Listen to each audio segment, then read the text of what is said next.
जब तक comment section जय हिंद से भर न जाए, केवल जय हिंद कमेंट सेक्शन में नजर आए, सिर्फ और सिर्फ जय हिंद, जय हिंद, जय हिंद, जय हिंद, जय हिंद, जय हिंद, जय हिंद, जय हिंद, पूरे कमेंट सेक्शन को भर दीजिए। उसके बाद आज के सेशन की हम शुरुआत करेंगे। हमने पढ़ना है भाई बातचीत सेशन, किसने बातचीत अध्याय किसने लिखा है, ये बताइए एक बार कमेंट सेक्शन में, किसने लिखा है भाई? बालकृष्ण? आवाज नहीं आई यार, आवाज नहीं आई। बालकृष्ण क्या? भट्ट, बालकृष्ण भट्ट ने ये लिखा है। कौन से युग के लेखक हैं ये? भारतेंदु युग के। अरे वाह भाई, गजब। क्या रचना का नाम क्या है, ये विधा का नाम क्या है इसकी? कौन सी विधा है ये जो बातचीत चैप्टर है कौन सी विधा का है? निबंध विधा का। ठीक है, आइए बहुत कुछ पढ़ने वाले हैं आज के सेशन में। उससे पहले थोड़ी सी आप लोगों से मैं बातचीत करना चाह रहा हूं इस विषय में कि जो बच्चे ये चाहें कि सर हम बैच अगर परचेस करें तो कैसे करें सर, वो एक बार स्टेप बाय स्टेप समझा दीजिए ना प्लीज। ऐसे बिहार का बच्चा बड़ा प्यार से कहता है, बता दीजिए ना सर। तो देखिए बेटा, प्रतिभा 2.0 बैच और गौरव 2.0 के लिए भी सेम ऐसे ही प्रोसेस हो जाएगी। तो बैच कैसे आपने ज्वाइन करना है, तो बेटा जैसे आपने ये बैच ज्वाइन करना है, मान लीजिए ये आपकी क्लास है, ये निशांत सर वाली क्लास हो गई, या फिर आप किसी भी और टीचर की क्लास देख के सोचें कि यार हाँ हमें तो जुड़ना चाहिए इस बैच के साथ। ठीक है, वैसे पूरी ही टीम एकदम लाजवाब है। तो आप इस एप्लीकेशन को डाउनलोड करेंगे, PWJE नीट यूपीएससी इस तरीके से लिखा होगा, तो कुल मिला के PW का एप्लीकेशन डाउनलोड करेंगे और बेटा लॉग इन कर लेंगे। अरे तुम्हें तो चटक से बताया, तुम पटक से कर लेते हो। और जहां ये कह दिया ना, वैसे जहां कह दो कि ये वाला काम मत करना, वो तुम सबसे पहले कर लेते हो। कि ये मत ढूंढना गूगल में, वो तुम तुरंत कैसे मत ढूंढना जी, तो ये तुम्हारे लिए कठिन काम है नहीं, नंबर डाल के लॉगिन कर लोगे। ठीक है ना, यहां से OTP आएगा, आप पहुंच जाओगे भाई अपने परिवार में, अपने इस घर में, ये देखिएगा अपनी इस लाइब्रेरी में, यहां पहुंच गए आप। ठीक है ना, अब आप इस सर्च ऑप्शन पर जाकर, यहां सर्च ऑप्शन पर जाएंगे, यहां से आप बैच सर्च कर लेंगे। जैसे प्रतिभा आपने बैच लेना तो प्रतिभा 2.0, वहां पर प्रतिभा हल्का सा लिखेंगे तो आ जाएगा आपके पास 2.0 का ऑप्शन। इसी तरीके से गौरव वाले हैं तो उनके पास 2.0 वहां ऑप्शन आ जाएगा। ठीक है ना, यहां देखिए जैसे आपने प्रतिभा 2.0 सर्च किया तो आपको मिल गया। इसी तरीके से जब आप गौरव 2.0 सर्च करेंगे तो उन्हें भी वो मिल जाएगा। ठीक है, बस वही तो बात है। ये है बेटा कोर्स की सारी जो महत्वपूर्ण बातें हैं। आप सभी को पता है ही है कि ऑनलाइन लेक्चर्स होने हैं, लेकिन ये ऑफलाइन भी आपके पास अवेलेबल रहेंगे, यानी कि रिकॉर्डेड फॉर्म में भी अवेलेबल रहेंगे, DPP मिलेंगी। ठीक है ना, बाकी बहुत कुछ मिलने वाला है बेटा। PW का हमेशा ये एक थीम रहा है कि जितना कह रहे हैं ना उतना तो दे ही दे रहे हैं, उससे और बेहतर कि बच्चा खुश हो जाए बैच में, ये चीज हमेशा रहती है। ऐसा नहीं कि भाई दिखाने को कुछ और है कुछ और, ये वाली बात नहीं रहती है भाई। आगे देखिएगा, तो ये फीस होगी। इस तरीके से यहां से आप प्रोसेस कर लेंगे, प्रोसीड टू बाय पर जाएंगे तो बस परचेस कर लेंगे। यहां आप पहुंच गए तो पेमेंट मेथड आप कैसे भी कर सकते हैं, यूपीआई से कर सकते हैं भाई, क्रेडिट कार्ड डेबिट कार्ड से कर सकते हैं, या फिर पेटीएम वगैरह से कर सकते हैं, पेटीएम वॉलेट से। ठीक है ना, ये हो गया। तो किसी भी मेथड से आप पेमेंट कर सकते हैं और बस हो जाएगा। इसी तरीके से गौरव 2.0 है, बस गौरव 2.0 में इतनी सी बात आपको ध्यान रखनी होगी, बाकी तो सेम प्रोसेस है। जब आप यहां सर्च ऑप्शन पर जाएंगे गौरव 2.0 सर्च कर लीजिएगा, पहुंच गए आप गौरव 2.0 में, बस वही सेम चीज यहां से आप परचेस कर लेंगे। ठीक है ना, यहां से आप भाई परचेस कर लेंगे। आइए अब हम आज के इस चैप्टर की शुरुआत करते हैं। बातचीत अध्याय है, बातचीत। तो इस बातचीत अध्याय को बहुत ही बेहतरीन तरीके से आपके हृदय के कोर के भीतर अब डालने वाला हूं, सिर्फ 1 घंटे की क्लास में। अब तुम ध्यान से सुनना, दत्तचित्त होके इस व्याख्यान को सुनना। ठीक है जी, तो बातचीत इस अध्याय को देखना, देखिएगा। सबसे पहले हमारा जो फॉर्मेट रहता है ना बेटा क्लासेस का, वो कुछ ऐसा रहता है। सबसे पहले तो हम देखते हैं लेखक परिचय। जैसे ये गद्य खंड का अध्याय है तो यहां भी लेखक परिचय आएगा। जो पद्य खंड का जो पोर्शन आएगा वहां कवि परिचय कह सकते हो, लेकिन लेखक तो वो भी है। तो कुल मिला के आप लेखक परिचय देखेंगे सबसे पहले।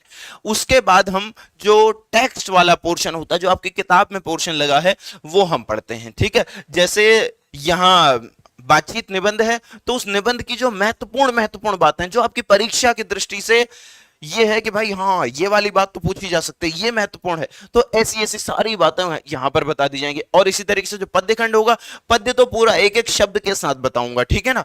दो एक पद होते हैं, जैसे भाई सूरदास के पद लगे हैं आपके सिलेबस में, तुलसीदास के पद लगे हैं आपके सिलेबस में, और भूषण के दो कवित्त लगे हैं आपके सिलेबस में, और जायसी के पद लगे हैं, वो सब हम पढ़ने वाले हैं। इसके बाद कड़वक, फिर अगला चैप्टर आएगा, वो आपको देखने को मिलेगा। तो सबसे पहले लेखक परिचय, फिर वो जो चैप्टर है उसका अंश रहेगा। उसके बाद पोल करवाए जाएंगे आपको, पोल वहां यहाँ यूट्यूब पर तो नहीं करवाऊंगा, यूट्यूब पर थोड़ा सा पोल ना जो क्वालिटी उसकी है वो बिगड़ जाती है, यानी कि वो सब तक पहुंच नहीं पाता, फिर एक्चुअल रिजल्ट नहीं आता। एप्लीकेशन पर करवाएंगे और उसके बाद लॉन्ग आंसर्स की आपको प्रैक्टिस करवाई जाएगी और प्रोवाइड भी करवाए जाएंगे। देखिएगा, शुरू करते हैं बालकृष्ण भट्ट के बारे में जानना।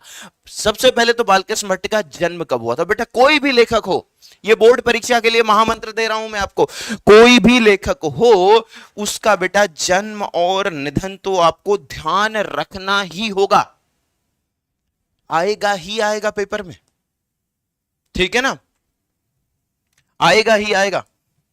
हाँ, एप्लीकेशन में अपलोड हो जाएगा बेटा आज का ये लेक्चर। आज का लेक्चर यूट्यूब पर ही हो रहा है, लेकिन ये एप्लीकेशन पर अपलोड हो जाएगा, निश्चिंत रहिए। आप यूट्यूब पर देख लीजिए, कुछ बच्चे ऐसे हैं जिन्होंने परचेस कर लिया है, तो कोई बात नहीं, आप यूट्यूब पर देख लीजिए। बस ये पहला सेशन था, डेमो के रूप में सारे बच्चों को दिया जा रहा है, इसके बाद से एप्लीकेशन पर ही होंगे, तो ये वाला भी एप्लीकेशन पर अपलोड हो जाएगा। अभी आप यही देखिए, 20 जुलाई 1914 को इनका निधन हो गया था। तो जन्म कब? 23 जून 1844। बोलिए मेरे साथ, जन्म कब? 23 जून 1844। निधन कब? 20 जुलाई 1914। जन्म स्थान कहां है? इलाहाबाद उत्तर प्रदेश। इलाहाबाद उत्तर प्रदेश। बेटा जो जो चीजें मार्क कर दूंगा वो तो पूछे ही जाएंगे। माता पिता कौन कौन है भाई? पार्वती देवी इनकी माता है, और बेनी प्रसाद कौन है? इनके पिता हैं। पार्वती देवी हैं माता, बेनी प्रसाद हैं पिता। पिता एक व्यापारी थे और माता एक सुसंस्कृत महिला। पिता क्या थे बेटा? एक व्यापारी थे, व्यापारी, और माता एक सुसंस्कृत महिला थी, पढ़ी लिखी थी, और जिन्होंने बालकृष्ण भट्ट के मन में अध्ययन की रुचि में लालसा जगाई थी। लेकिन ये वाला जो दूसरा बिंदु है बेटा, यहां से खास बात नहीं पूछी जाएगी आपकी परीक्षा में कि पिता एक व्यापारी थे, ये नहीं पूछेंगे। कि माता सुसंस्कृत थी, यहां से खास प्रश्न नहीं पूछेंगे, इसको आप छोड़ दीजिएगा। शिक्षा की बात करेंगे तो प्रारंभ में संस्कृत का अध्ययन किया। 1867 में प्रयाग के मिशन स्कूल में एंट्रेंस की परीक्षा दी इन्होंने। लेकिन ये वाला बिंदु यहां से यहां तक का खास महत्वपूर्ण आपके लिए नहीं है, पढ़ लेना होता है ये, लेकिन यहां से प्रश्न की संभावना कम रहती है, तो यहां बहुत फोकस नहीं करेंगे, फोकस इस पर करना है, इसको तो घोट के पी जाना है। आगे देखिए, और बताऊंगा क्या क्या घोट के पी जाना है। वृत्ति वाले पोर्शन से खास प्रश्न नहीं आते, विशेष परिस्थिति से खास प्रश्न नहीं आते, लेकिन क्योंकि आपकी किताब में दिया तो एक बार पढ़ लेते हैं। लेकिन यह बताते हुए कह रहा हूं कि यहां से प्रश्न कम आएंगे। 1869 से 1875 तक प्रयाग के मिशन स्कूल में इन्होंने अध्यापन किया था। 1885 में प्रयाग के CAV स्कूल में संस्कृत का अध्यापन किया इन्होंने। 1888 में प्रयाग की कायस्थ पाठशाला इंटर कॉलेज में अध्यापक नियुक्त हुए, किंतु उग्र स्वभाव के कारण नौकरी छोड़नी पड़ी और उसके बाद से लेखन कार्य में ही ये निर्भर रहे। ये इनके बारे में कुछ वृत्ति है, वृत्ति यानी कि इन्होंने जीवन में कार्य क्या किया वो बात बताई गई है। विशेष परिस्थिति, पिता के निधनोपरांत, पिता के निधन के बाद पैतृक व्यापार संभालने के नाम पर गृह कलह का सामना इन्हें करना पड़ा, यानी कि घर में जैसा झगड़ा वगड़ा हो जाता इनके घर में भी हो गया था। पैतृक घर छोड़कर घोर आर्थिक संकट से जूझते हुए हिम्मत से काम लिया और साहित्य के प्रति समर्पित रहे। ये दोनों बिंदु यहां थे, लेकिन इनसे प्रश्न नहीं पूछेगा। प्रश्न पूछेगा यहां से, छपेंगे डिट्टो ऐसे, प्रश्न ऐसे उठा के ऐसे रख लेगा कि ये कहेगा बेटा बताओ हिंदी प्रदीप का प्रकाशन किसने किया था, आपको बताना पड़ेगा। आपसे कह देगा बताओ 1877 में कौन सी पत्रिका प्रकाशित हुई थी, या हिंदी प्रदीप कब प्रकाशित हुई थी ये पूछ लेगा। किसने प्रकाशित करवाई थी ये पूछ लेगा। किसकी प्रेरणा से प्रकाशित हुई थी ये पूछ लेगा। ये सारा महत्वपूर्ण है। देखिएगा, भारतेंदु हरिश्चंद्र की प्रेरणा से पूरा यहां से यहां तक महत्वपूर्ण नहीं है बेटा ये। भारतेंदु हरिश्चंद्र की प्रेरणा से हिंदी वर्धिनी सभा प्रयाग की ओर से 1877 में हिंदी प्रदीप, ये वाली बात बहुत ही महत्वपूर्ण है। 1877 में हिंदी प्रदीप नामक मासिक पत्र, कैसा पत्र था ये बात भी ध्यान रखिएगा। पत्र कैसा था? मासिक पत्र था। निकालना प्रारंभ किया, इसे वे 33 वर्षों तक निकालते रहे। कितने वर्षों तक निकाला भाई उन्होंने ये पत्र? तो 33 वर्षों तक उन्होंने ये पत्र निकाला। इसमें नियमित रूप से सामाजिक, साहित्यिक, नैतिक, राजनीतिक विषयों पर निबंध लिखते रहे। 1881 में वेदों की युक्तिपूर्ण समीक्षा की। 1886 में, ये एक बिंदु फिर से महत्वपूर्ण, 1886 में लाला श्रीनिवास द्वारा रचित संयोगिता स्वयंवर। तो एक बात तो यहां से यह समझ में आ गई कि लाला श्रीनिवास दास जी की रचना कौन सी है? संयोगिता स्वयंवर है। यह बात एक यहां से आप समझे, ठीक है, कि घोर आलोचना इन्होंने की 1886 में। तो बिंदु ये ध्यान रखेंगे, संयोगिता स्वयंवर किसकी रचना है? लाला श्रीनिवास दास की। और इसकी आलोचना किसने की थी? बालकृष्ण भट्ट ने। जीवन के अंतिम दिनों में हिंदी शब्दकोश के संपादन के लिए श्याम सुंदर दास द्वारा काशी आमंत्रित हुए, किंतु अच्छा व्यवहार न होने पर अलग हो गए। यहां से भी कौन कौन से बिंदु ज्यादा महत्वपूर्ण हैं उन पर मार्क करता हूं, देखिएगा बेटा। जैसे 1877 में हिंदी प्रदीप का प्रकाशन किसने करवाया? बालकृष्ण भट्ट ने। कैसी पत्रिका थी? मासिक पत्रिका थी, ठीक है ना। यहां भारतेंदु हरिश्चंद्र का नाम आ रहा है, इसका मतलब ये नहीं कि इन्होंने प्रकाशित करवाई, बालकृष्ण भट्ट ने करवाई। प्रेरणा भारतेंदु हरिश्चंद्र ने दी, ठीक है। 33 वर्ष तक प्रकाशित करवाई, ये खास पूछा नहीं जाना चाहिए। आगे देखिएगा, ये वाला बिंदु, ये जो है ना, ये भी बहुत महत्वपूर्ण तो नहीं है। देखो समझना इस बात को कि लाला श्रीनिवास दास के संयोगिता स्वयंवर वाला बिंदु भी इतना महत्वपूर्ण नहीं है जितना ये था। मैं मार्क इसे भी कर रहा हूं, लेकिन आप अपने दिमाग में ये समझ लेना कि ये वाला तो बहुत ही महत्वपूर्ण है, एकदम छपने वाला। इसकी संभावना थोड़ी कम सी है, ठीक है। बाकी फैक्ट के मुकाबले ज्यादा महत्वपूर्ण है, पर कम संभावना। इसकी तो एकदम छपने की संभावना है कि ऐसे लो, ये तो मिल गया आपको पेपर में छपा हुआ प्रश्न, जैसे पेपर लीक हो रहा हो, वो वाला मामला। मैं मार्क इसे भी कर रहा हूं, ठीक है जी। यहां तक की बात। तो इसकी इन्होंने क्या की थी? कठोर आलोचना की। ये बात यहां तक आप समझे कि अंतिम दिनों में हिंदी शब्दकोश के संपादन के लिए ये बात हो गई। रचनाएं, यहां से प्रश्न आते हैं बेटा, यहां से तो बहुत प्रश्न आएंगे। उपन्यास कौन कौन से हैं इनके? देखिए, उपन्यास नूतन ब्रह्मचारी, ये महत्वपूर्ण है। 100 अजान एक सुजान, ये महत्वपूर्ण है, ठीक है जी। रसातल यात्रा, ये भी पूछा गया है। गुप्त वैरी पूछा गया है। उचित दक्षिणा, हमारी घड़ी, सद्भाव का भाव, इन्हें छोड़ सकते हैं। बाकी रहस्य कथा, ये भी उतना महत्वपूर्ण नहीं है। ये जो चार मैंने मार्क लगा दिए हैं बेटा, ये ज्यादा महत्वपूर्ण है। नूतन ब्रह्मचारी 1, 100 अजान 1 सुजान 2, गुप्त वैरी 3, रसातल यात्रा 4। बाकी को चाहो तो छोड़ सकते हो। मैं ये कदापि नहीं कह रहा हूं कि बाकी आ ही नहीं सकते, लेकिन मैं ये कह रहा हूं कि इनकी संभावना तो बहुत ही ज्यादा है। आगे देखिएगा, नाटकों की बात कर लेते हैं। तो इनके नाटक कौन कौन से थे? पद्मावती, कृतार्जुनीय, वेणी संहार, शिशुपाल वध, ठीक है जी।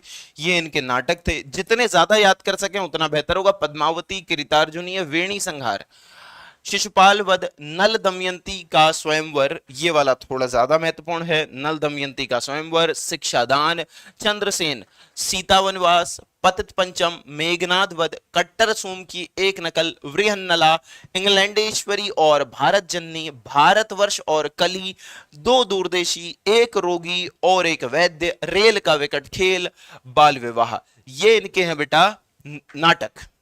इनमें से अब कौन कौन से ज्यादा महत्वपूर्ण है?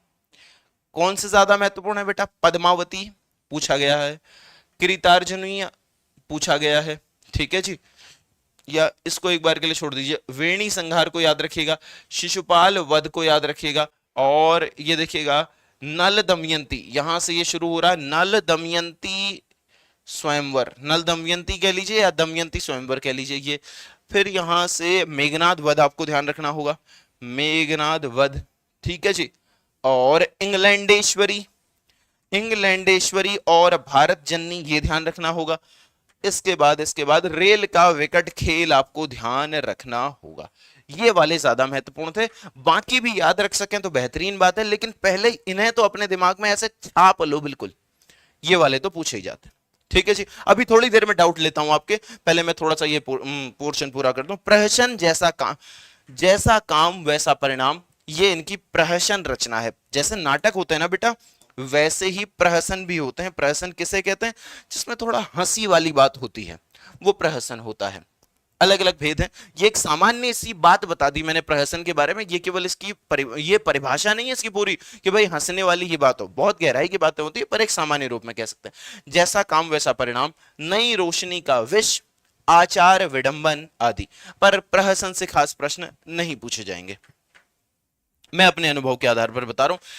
1000 के आसपास निबंध इन्होंने लिखे, तो इस बिंदु को ध्यान रख लीजिए, क्योंकि इनके निबंधों का खास नाम यहां नहीं दिया गया है। तो ये बात ध्यान रखिएगा कि करीब करीब 1000 के आसपास निबंध इनके थे। ठीक है ना, और 100 से ऊपर तो महत्वपूर्ण थे। भट्ट निबंधमाला नाम से 2 खंडों में संग्रहित हैं या फिर इसमें प्रकाशित हैं, ये समझ लीजिएगा। भट्ट निबंधमाला नाम से 2 खंडों में संग्रह प्रकाशित है इनका, जिसमें इनके निबंध हैं। यहां तक की बात समझे? ये हो गया बेटा। एक बार मैं इतनी पूरी बात को रिपीट कर रहा हूं, उसके बाद आपका डाउट लूंगा, फिर हम आगे बढ़ेंगे। यहां तक सुनना। अब देखिएगा, सबसे पहली बात तो बालकृष्ण भट्ट के द्वारा यह अध्याय रचित है। बातचीत किस विधा की रचना है? एक आध बिंदु यहां बता देता हूं कि बातचीत किस विधा की रचना है बेटा।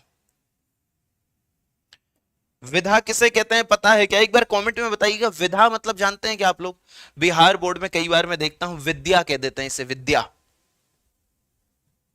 विद्या नहीं, विधा होगा, विधा। किस विधा की रचना है? तो आप कहेंगे सर ये निबंध विधा की रचना है, निबंध विधा की रचना है ये। ठीक है जी। विधा यानी कि स्टाइल, कैसे लिखा गया है। जैसे उपन्यास एक विधा है, नाटक एक विधा है, कहानी एक विधा है, भाषण एक विधा है। ठीक है जी, इस तरीके की विधाएं होती हैं।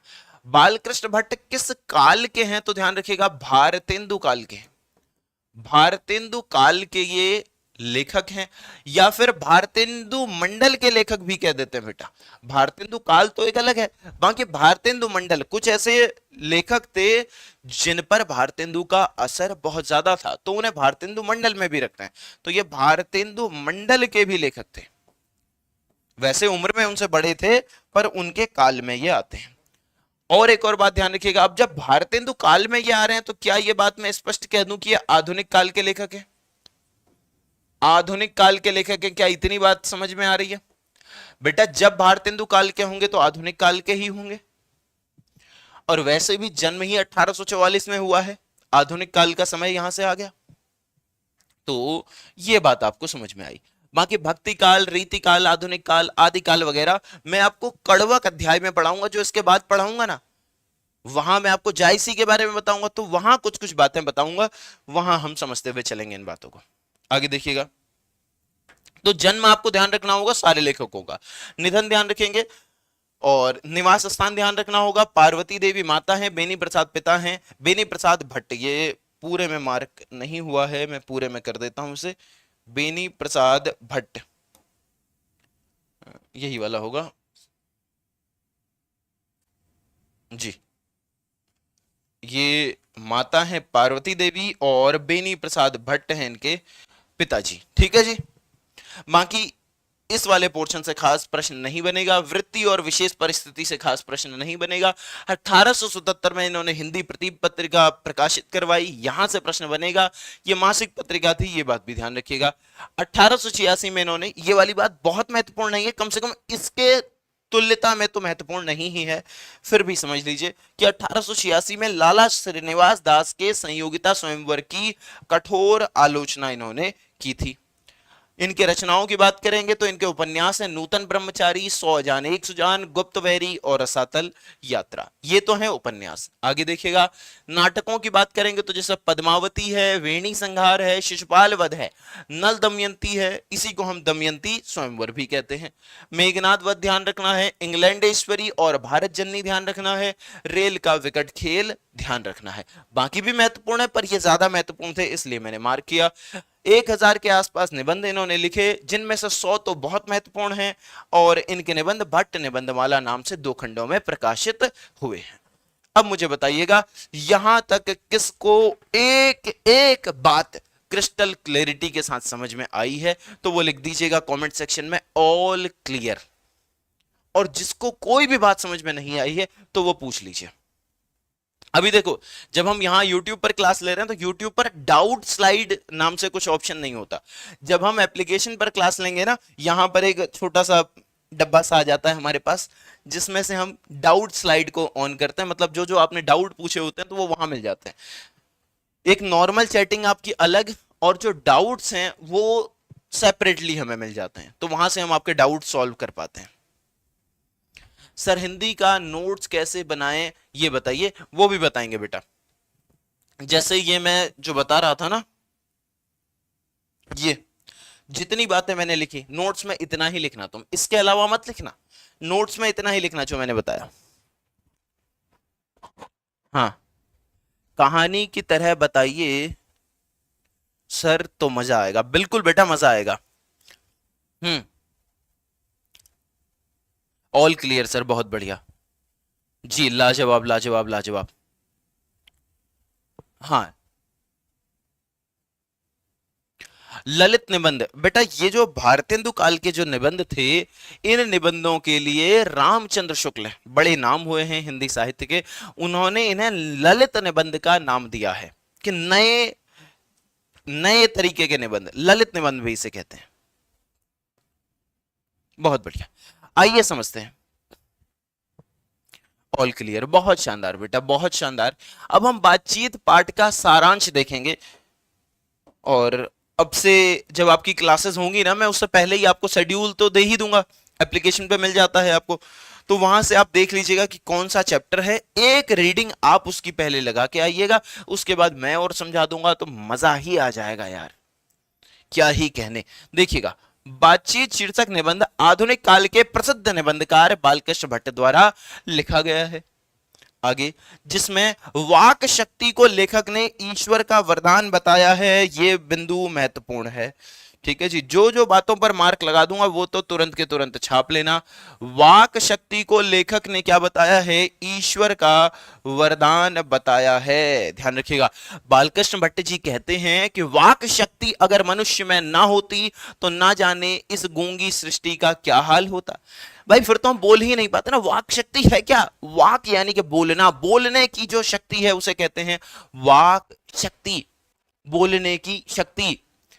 ये सब याद करना होगा। हाँ बेटा याद करना होगा, पर रटना नहीं है। इतना मैंने समझा दिया अब आपको, अब उसे याद करना है। ऐसे नहीं कि बिल्कुल एक तरफ से रटते ले गए, समझ गए उसके बाद याद करना है। हाँ याद तो करना है बेटा। बालकृष्ण भट्ट जी कहते हैं कि वाक शक्ति अगर मनुष्य में ना होती तो ना जाने इस गूंगी सृष्टि का क्या हाल होता। वे कहते हैं कि बातचीत में वक्ता को, वे क्या कहते हैं कि बातचीत में वक्ता को स्पीच की तरह नाज नखरा जाहिर करने का मौका नहीं दिया जाता, जैसे स्पीच में नाज नखरा व्यक्त करते हैं। देखना होता है कि जो लोग बैठे हैं वो ताली बजाएंगे कि नहीं, कैसी बात बोलूं। युवा हैं तो युवाओं वाली बात बोलूंगा, और वृद्ध हैं तो वृद्धों वाली बात बोलूंगा। और 10 मिनट से अगर मैं कुछ बात कर रहा हूं तो अब थोड़ी सी कुछ चुटीली सी बात कर दूं, ताकि सब लोग एक बार हंस जाएं और थोड़ा सा माहौल हल्का हो जाए, फिर मैं अपनी कोई गंभीर बात कह सकूं। इस तरीके का प्रचलन रहता है। बीच बीच में जैसे 15 अगस्त 26 जनवरी के दिन आप लोगों ने कभी भाषण सुने होंगे, या अन्य कभी भी कोई भी भाषण सुने होंगे, तो बीच बीच में पंक्तियां कही जाती हैं कि जैसे 15 अगस्त का कोई भाषण ले लीजिए, हम अपनी संस्कृति को याद कर रहे हैं, फिर कह रहे हैं यूनान मिस्र रोमा सब मिट गए जहां से। अरे कुछ बात है कि हस्ती मिटती नहीं हमारी। संपूर्ण देशों से अधिक जिस देश का उत्कर्ष है, वह की जो ऋषि भूमि है वह कौन भारतवर्ष है। फिर इसके बाद 2 सेकंड का तुम पॉज लो और जो बैठे हुए लोग हैं वो ताली बजाएंगे। वाह, क्या बात, क्या बात, क्या बात। ये होता है भाषण। लेकिन जब हम बातचीत करते हैं तो क्या हम तब ऐसा नाच नखरा करते हैं? नहीं करते। ठीक है भाई, ऐसा नाच नखरे का मौका ही नहीं होता बातचीत में। स्पीच में वक्तृता और बातचीत दोनों होती हैं। स्पीच, स्पीच में क्या होती है? वक्तृता, यानी कि भाषण शक्ति भी होती है। जब हम स्पीच देते हैं ना मंचों पर, तो उसमें भाषण भी होता है। वक्तृता का मतलब है भाषण, और बातचीत भी होती है। उसमें क्या बेटा, बातचीत भी होती है और साथ ही साथ उसमें वक्तृता भी होती है। आगे देखिएगा, भाषण में मानव पहले संभल संभल कर बोलता है। एकदम ध्यान से, कुछ बात गलत ना निकल जाए। फिर पता चल रहा है लोग ट्रोल कर रहे हैं, और फिर कोई छुटीली बात करता है ताकि ताली ध्वनि से कमरा गूंज उठे। इसमें अपने भाषण में ऐसा मौका लाना पड़ता है जिससे ताली बजे। बीच बीच में ऐसा मौका लेके आते हैं कि अब तो ताली बजे। बातचीत में ताली बजाने का कोई मौका नहीं होता है, और न लोगों के कह कहे उड़ाने की कोई बात होती है। अब जैसे दो लोग मिल रहे हैं आपस में, तो कोई ऐसी बात होगी क्या कि जबरदस्ती छुटीली बात की जाएगी? नहीं होता, बातचीत में नहीं होता। अब किसी को तुमने इंप्रेस करना ही है अपनी बातचीत से, तो वो अलग इंटेंशन है भाई, वो यहां नहीं काउंट होगा। एक जब हम सामान्य बातचीत करते हैं तो फिर उसमें ऐसा कुछ रहता नहीं है। और न लोगों के कह कहे उड़ाने की कोई बात होती है, मतलब लोगों के हंसी भी इसमें नहीं हम उड़ाते।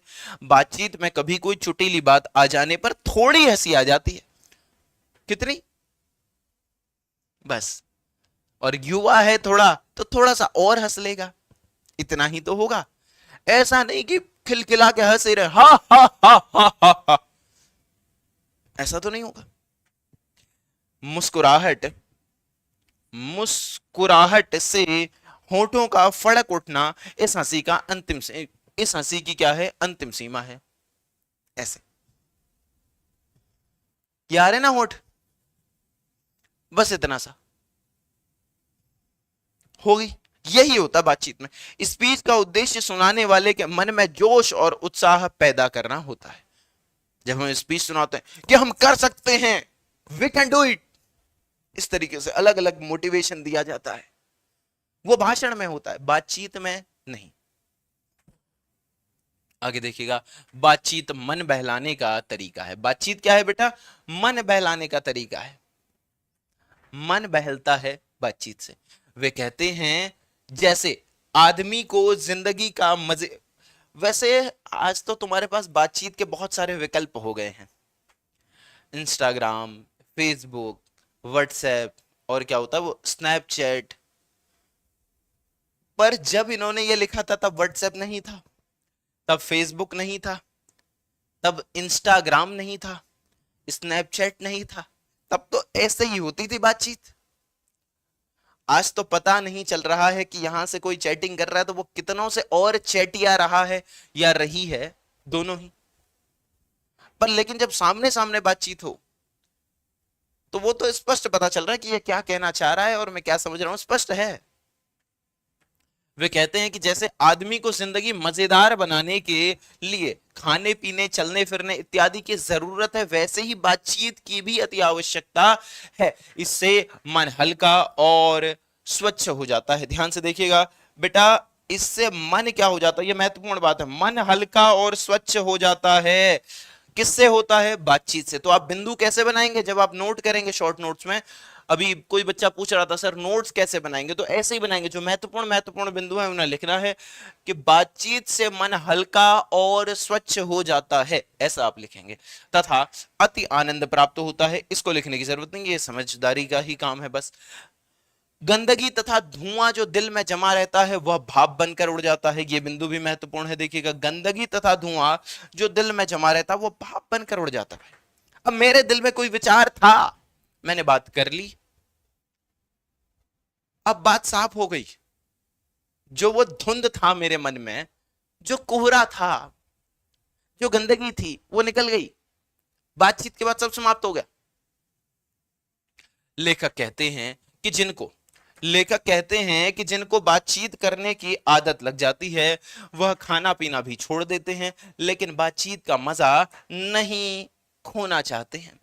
दो बूढ़ों को देखो, बात कर रहे हो, वैसे बूढ़े डोकरे तो ऐसी बात करते हैं भाई, तुमको रिलेट करोगे इस बात पर? पता ही नहीं भाई कैसी बात कर रहे, जैसे मान लो 80-80 साल के, 90-90 साल के दो डोकरे बात कर रहे हैं, बूढ़े ताऊ जी, भाई लागू। अब वो बात कर रहे हैं, हमारे समय में तो नदी पे चल के लोग स्कूल जाते थे। हैं ताऊ जी, दादाजी कैसी बात कर रहे हो, नदी के ऊपर चल के? इतनी लंबी नदी आई रहती थी, पूरा उसमें पानी पानी पानी, हम यहां से छलांग मार के उधर चले जाते थे। इंसान ही थे ताऊ जी, या बंदर वंदर थे? कैसे, मतलब कैसे चले जाते? एक बार उसने चाकू मारा, एक ही बार में खत्म। जंगल में एक बार पेड़ काटने गए, ऐसा हो गया। कैसा हो गया? अलग ही अलौकिक चीजें चल रही उनकी। भाई तुम कभी बगल में बैठ के देखना। जब मैं छोटा था मुझे लगता था कि सच में और ऐसा होता होगा क्या, और बच्चों वाली बात कर रहे हैं। भाई हमें भी पता है, अब तो हम भी जानते हैं कि यार ये बकवास की बात है, पर मजा आ रहा है उनको। 90% झूठ है, आनंद आ रहा है। दो आंटियों की बात सुनो।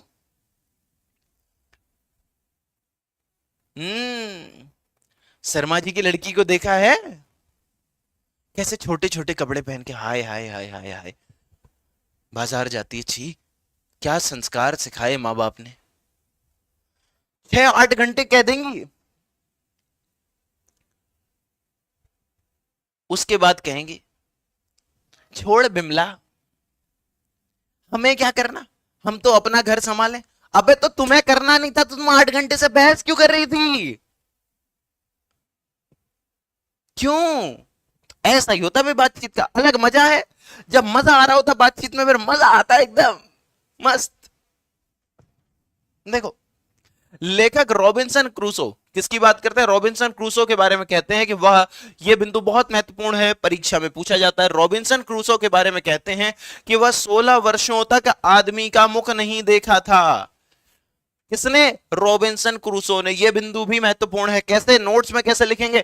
रॉबिन्सन क्रूसो ने 16 वर्षों तक आदमी का मुख नहीं देखा था, पॉइंट बना के लिख लेंगे। ठीक है। 16 वर्ष तक कुत्ता बिल्ली आदि जानवरों के बीच रहने के बाद उसने फ्राइडे के मुख से, यह बिंदु फिर से महत्वपूर्ण है। देखो, एक तो ये वाली बात महत्वपूर्ण थी कि रॉबिन्सन क्रूसो के बारे में कहते हैं कि 16 वर्षों तक आदमी का मुख नहीं देखा था, एक बात। ठीक है जी। यहां से देखिएगा तो सबसे पहले किसका मुख देखा उन्होंने? फ्राइडे का। फ्राइडे के मुख से एक बात सुनी, तो फ्राइडे के मुख से सुनी तो सबसे पहले फ्राइडे को ही देखा उन्होंने। भाई रॉबिन्सन क्रूसो ने सबसे पहले किसे देखा? फ्राइडे को। थर्सडे के बाद क्या आता है बेटा? थर्सडे के बाद क्या आता है यार? क्या सैटरडे? फिर क्या आता है? संडे। अच्छा, फ्राइडे आता है। तो उसी ने तो सबसे पहले इसे देखा था, फिर इसको बताया कि तू इंसान है भाई, तू कुत्तों के बीच रह रहा, बिल्ली के बीच रह रहा, जानवरों के बीच रह रहा, पर तू इंसान है। आजा, आ लूडो खिलाएंगे तुझे।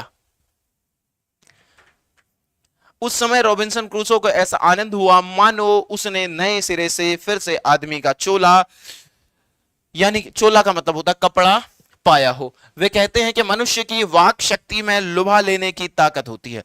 मनुष्य की जो वाक शक्ति होती है, जो बोलने की शक्ति होती है, उसमें क्या होती है? लुभा लेने की ताकत होती है। लुभा लेने की यानी कि आत्ममुग्ध कर देने की, एकदम जैसे लट्टू कर देने की सामने वाले को, यह ताकत होती है। अब तुम लोग ये सोच रहे होगे कि सर जब वो जानवरों के साथ ही रहा 16 साल से, अब उसको भाषा तो आती नहीं होगी ये फ्राइडे की, कैसे बात की? बिना भाषा के तो बात नहीं की होगी।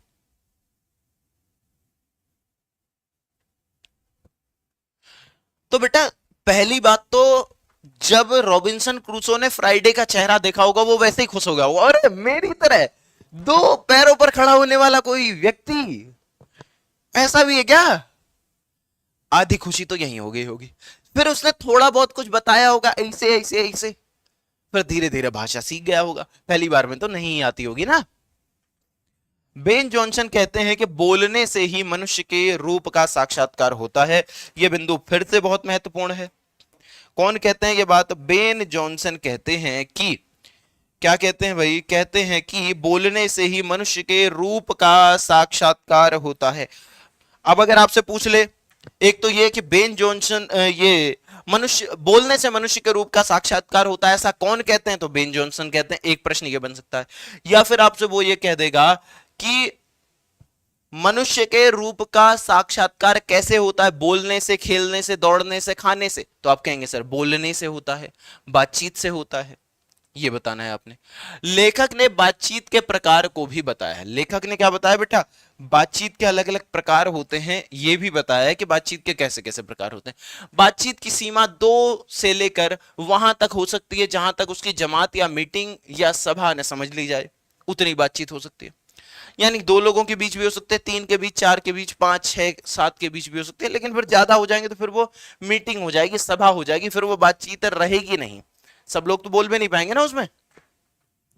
आगे देखिएगा, तो जहां तक उनकी जमात यानी कि भीड़ या जो जमात लगती है, मीटिंग या सभा न समझ ली जाए। एडिशन मानते हैं। एडिशन कौन है? ये भी एक निबंधकार है बेटा। एडिशन मानते हैं कि असल बातचीत सिर्फ, यहां एक बात बता दूं कि रामचंद्र शुक्ल ने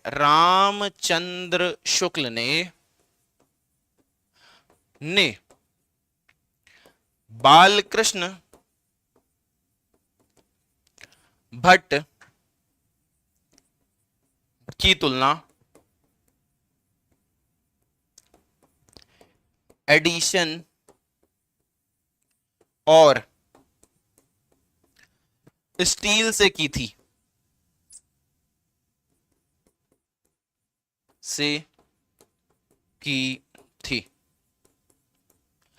किसने की थी? रामचंद्र शुक्ल ने। किसकी तुलना? बालकृष्ण भट्ट की एडिशन और स्टील से। ये दोनों निबंधकार हैं यूरोप के। एडिशन क्या मानते हैं बेटा?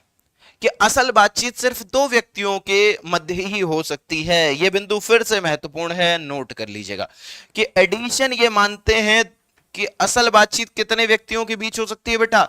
ये सारे बिंदु जिन जिन पर मार्क कर रहा हूं, इन्हें तो नोट्स में लिख ही लेना है एकदम। असल बातचीत सिर्फ दो व्यक्तियों के बीच हो सकती है, ऐसा एडिशन कहते हैं। अर्थात जब दो लोग होते हैं तभी अपना दिल एक दूसरे के सामने खोल पाते हैं। दो ही लोग खोल पाएंगे ना बेटा। तुम दो लोग बात कर रहे हो, कोई भी हो, एक्स वाई जेड है, एक्स मत कहो सर, पी क्यू आर कह लो, चल जाएगा, एक्स नहीं। कुछ मान लो तुम यार, तुम्हारी मर्जी। मान लो दो लोग बात कर रहे हैं, अब वो बढ़िया से अपने गुफ्तगू में लगे हुए हैं, बातचीत में लगे हुए हैं, कोई तीसरा व्यक्ति टपक जाए बीच में, अब वो उसी इंटेंसिटी के साथ बात कर पाएंगे क्या जैसे पहले बात कर रहे थे? अरे क्या वैसे ही बात कर पाएंगे? बताओ, नहीं कर पाएंगे। फिर थोड़ी थोड़ी बातों को छिपाने लगेंगे, कुछ बातें कोड वर्ड में होने लगेंगी। ठीक है, कल शाम 5 बजे।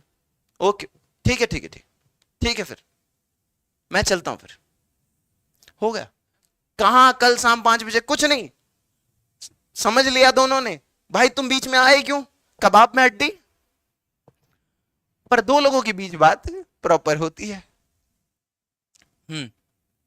ठीक है। अर्थात जब दो लोग होते हैं तभी अपना दिल एक दूसरे के सामने खोल पाते हैं। तीन लोगों के बीच दो की बात कोसों दूर चली जाती है। जैसे मैंने बताया 5 बजे मिलते हैं, ओके ठीक, हो गया, बात पूरी। और 4, ये क्या है, 4 कोनों में पड़ी बात खुल जाती है। ये अच्छा 6, ये है 6।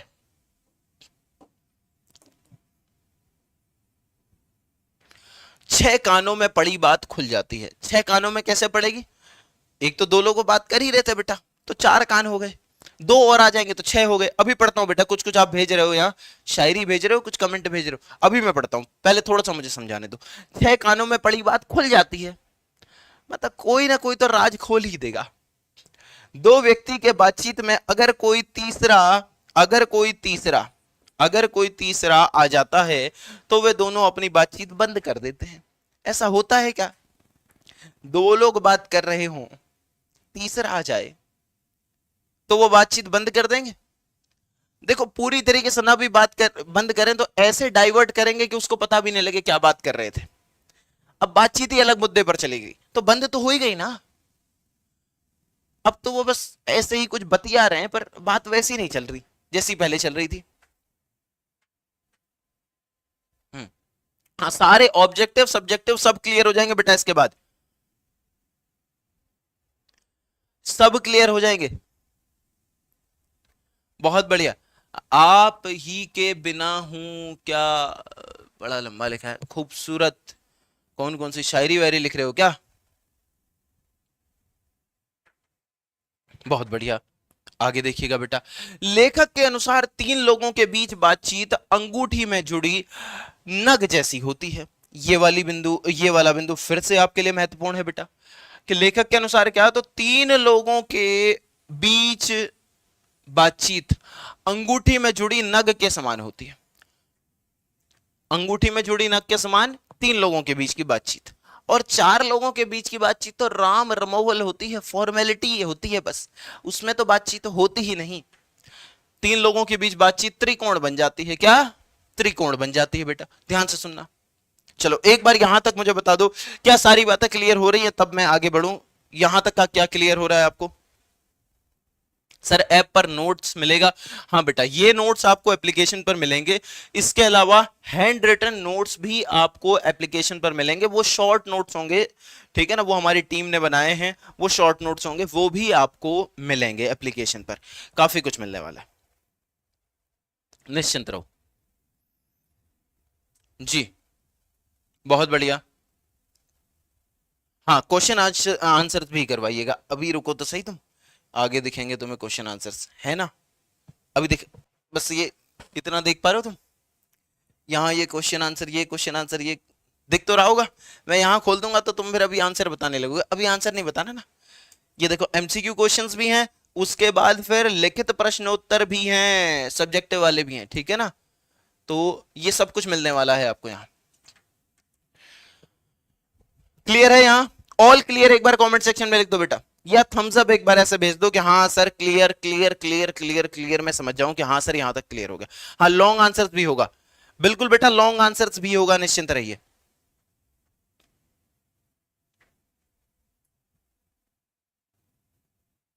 हाँ, स्पीच में तो सर सिर्फ भाषण ही होती है, बातचीत कैसे होती है? देखो भाषण तो स्पीच में होता ही होता है, लेकिन उसमें थोड़ा बहुत ना बीच में कुछ ऐसा बातचीत का पुट लाया जाता है कि हाँ उससे सहजता लोगों को लगे। अब मैं एक तरफा बोलता जाऊं, मोनोलॉग मोनोलॉग सा, तो उससे नहीं होगा, ठीक है ना? तो बीच में बातचीत कैसे लाते हैं भाषण में?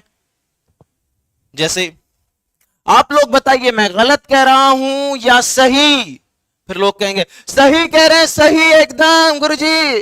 तो यह बातचीत हुई ना, भाषण में हुई, ताकि उससे लोगों को भी जिंदा कर दिया कि तुम भी सुन रहे हो भाई, ध्यान से सुनो, मैं कुछ बात कह रहा हूं तुमसे। तो ऐसा रहता है।